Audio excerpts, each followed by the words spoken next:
journaliste, dans le travail vraiment réussi, que j'apprécie beaucoup et que je remercie infiniment d'avoir accepté de participer avec nous dans cette rencontre. Merci beaucoup. Et que je remercie beaucoup pour toute l'énergie positive qu'il nous donne à chaque fois que je le rencontre. Merci encore une fois, à vous la parole. Merci beaucoup. Alors, salam alaikum Azoul, Monsieur le secrétaire général, Mesdames et Messieurs les membres de la commission inclusion du ministère de l'Éducation nationale, honorable assistance et vous tous, chère présence, en vos grades et qualités. C'est avec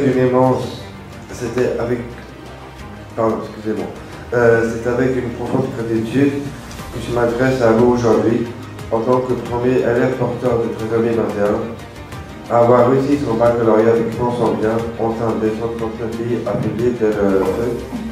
Ma réussite, inédite dans l'histoire de cette institution, symbolise la réussite du modèle français d'inclusion, mais surtout un combat que j'ai mené durant des années, avec comme unique soutien mon père, que je tiens à remercier. Depuis cet accomplissement, je suis devenu étudiant à l'EDIC, l'Institut supérieur de l'information et de la communication, marquant ainsi une ouverture historique à l'inclusion des personnes porteuses de handicap mental. Je remercie à cette occasion l'EDIC d'ouvrir cette voie d'inclusion, en bénéficiant aussi aux directives de sa majesté le roi Mohamed VI à la Nasro, en tant que futur journaliste. Mes reportages vidéo, plus de 180 vidéos, seront bientôt en ligne. Mes vidéos visent à sensibiliser et améliorer la prise en charge du handicap, un chantier prioritaire de la vision royale.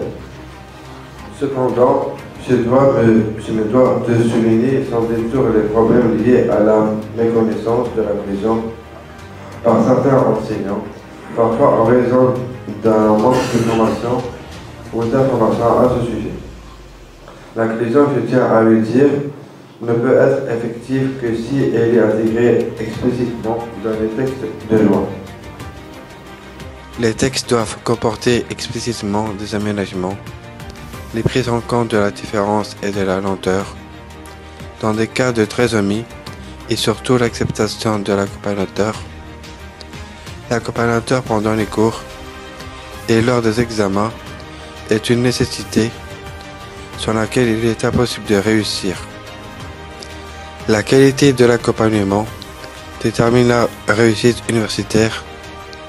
Ainsi, je vous exhorte à considérer sérieusement ces aspects dans le cadre de l'inclusion, car le sort d'enseignement de ma génération, mais aussi des générations futures, repose entre vos mains. Je me compare humblement à une bougie exposée au vent, dont la flamme continuera de briller si elle est protégée, mais qui risque de s'éteindre si on néglige cette protection. Je vous remercie de votre attention et de votre engagement en faveur de l'inclusion scolaire et universitaire, pour un avenir où chacun a la possibilité de briller indépendamment de ses différences.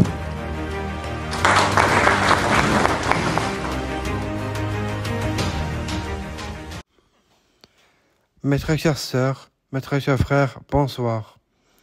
Voici ma contribution pour lancer les travaux sur l'inclusion en 2024 au ministère de l'Éducation nationale. L'inclusion, nous le savons, est le fondement d'une société juste et équitable. Ensemble, faisons de cette vision une réalité dans nos écoles et nos communautés.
Je partage humblement ici changer les représentations et les a priori sur le handicap.